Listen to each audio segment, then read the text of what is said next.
Tofu is made from soybeans, the seeds that grow in the pods of the soybean plant.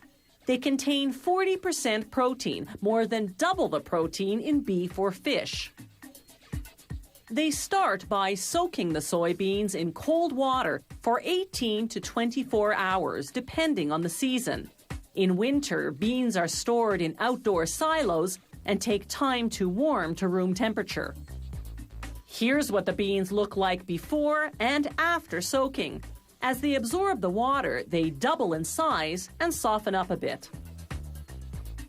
The bloated soybeans go onto a conveyor belt, where a rotating device transports them to a crushing machine. The machine crushes them into a thick and grainy soup of soybean milk and pulp. It does this by forcing the beans through a filtering screen.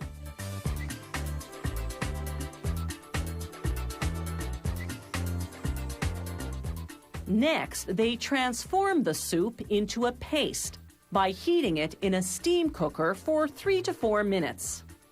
Then it's into a centrifuge machine. As the chamber spins, the centrifugal force separates the milk and pulp. The milk passes through a cone-shaped filter, while the pulp, called soy meal, sticks to the sides of the chamber. The soy meal goes off to be sold for cattle and pet food. The milk stays behind to be transformed into tofu. Still piping hot, it goes into a coagulation tank to be thickened into curd. But first, they add different herbs and spices because this batch will be sold as flavored tofu. Then they add the coagulant, magnesium chloride, along with water to activate it. Then more stirring. It takes about 15 minutes for the soybean milk to congeal into soybean curd, otherwise known as tofu. When it's ready, it's still steaming but pretty soggy, so they run it through a perforated cylinder to drain as much liquid as possible. By the time the tofu comes out the other end of the cylinder, it's relatively dry and roughly the consistency of scrambled eggs. Now it can be processed into those familiar blocks you buy at the supermarket. They transfer the tofu into large rectangular molds lined with cheesecloth.